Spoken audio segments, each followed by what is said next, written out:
Okay, so I just wanted to go through a few examples of implicit differentiation as I had several students ask questions about it. And to kind of do this, we're going to do this two ways.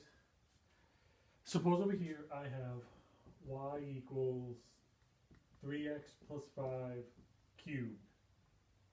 And over here, I would point out this is never a notation you would see. I'm doing it deliberately for this problem to make a point, so just be aware about that. F of x equals y cubed. Over here on the left, find the derivative. Find dy dx. Well, we know dy dx, y prime, whatever you want to call it, the derivative of y. This is clearly a composition of functions. It's this function inside of that function, so I do the chain rule. I bring down the 3. The inside stays the same. I lower the power by 1. And then I do the chain rule thing. I multiply by the derivative of the inside, which is 3. And I'm done. Straightforward, simple. And the thing that I've pointed out to several students who've asked is, if you can do that, which you can, chain rule, straightforward and simple, then from a math perspective, you kind of up the difficulty by saying, what can I take away and still allow you to solve the problem? Well, here, this is a composition of functions. This function inside of that function. What if I didn't give you that one? What if I just told you it was an arbitrary function? Could you still find the derivative? Well, essentially, all you would have to do is, and again, here's where the notation is going to fail. Let's still jump over here. Pretend that's a function y. So over here, I have the function y, which, if you will, okay, this marker is dying, so hopefully these ones aren't. Okay. This function y is just 3x plus 5, my function right there. But in this case, I don't really tell you that. I just know that's a function.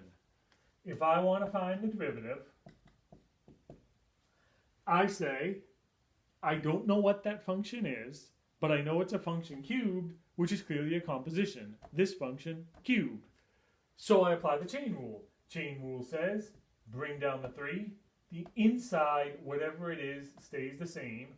I lower the power by 1, and then I take the derivative of the inside. Since I don't know what y is, the best I can say is dy dx, or y prime. And that's kind of the point. Bear with me, my cat needs help.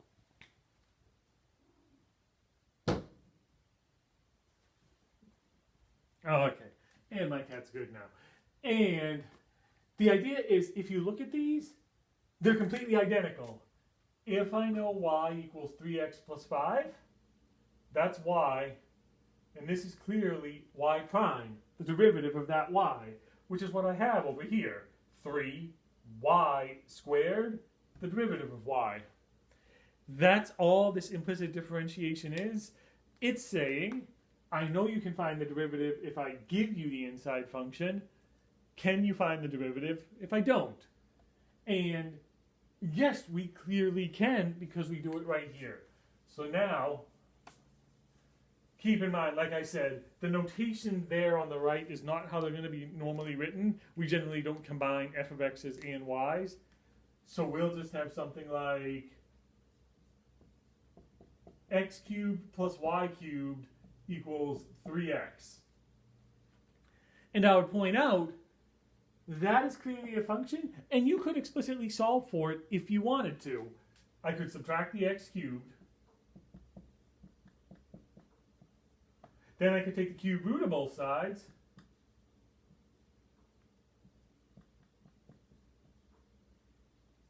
And now I actually have that thing written explicitly. And I can say y is equal to, I guess if I wrote it this way, 3x minus x cubed to the 1/3. And then I could find my derivative. And now I'm intrigued. Maybe right up here we'll find the derivative. If I did the chain rule. So this one's going to be a little bit messy, but bring down the 1/3. The inside stays the same. Lower the power by 1. 1/3 minus 1 is negative 2/3 times the derivative of the inside. That's a polynomial. So the first one, the derivative of 3x is 3 minus the derivative of x cubed is 3x squared. And there's my derivative. But suppose I said, you know what? I really don't want to have to do that algebra and solve for y explicitly. So just find the derivative implicitly. All you have to say is that y is a function. So that's a chain rule because that's a y, a function cubed. These other things are variables. So the derivative of x cubed is 3x squared. Here, apply the chain rule like we did in the last problem on the right. Bring down the 3. The inside stays the same. Lower the power by 1. 3 minus 1 is 2. Then I do the derivative of the inside, which is dy dx. Again, you can use y prime if you want, but a lot of times when doing these, we use the Leibniz notation. Equals, the derivative of 3x is just 3. Now, solve it. Let's see.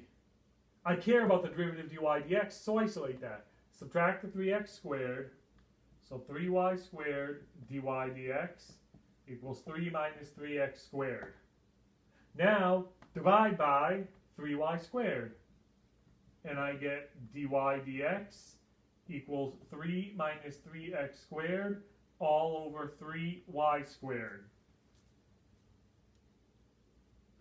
And now the question is, if this is my derivative when I do it implicitly, and that's the derivative when I solve for y explicitly, are the same. I'm not going to do all the algebra out, but if you look really quickly, 3 minus 3x squared, 3 minus 3x squared, there's a 3 on the bottom here. There's my 1/3, which will put a 3 on the bottom. This is 3x minus x cubed to the negative 2/3, which would put it on the bottom. And if you recall when we solved for y, we got a cube root of 1/3 power. And if this is y to the 1/3 squared, it'll end up being y to the 2/3, which is what that thing is right there. So they actually are the same, but if I don't necessarily want to do the algebra to solve for y, I can still get the same derivative, solving it implicitly.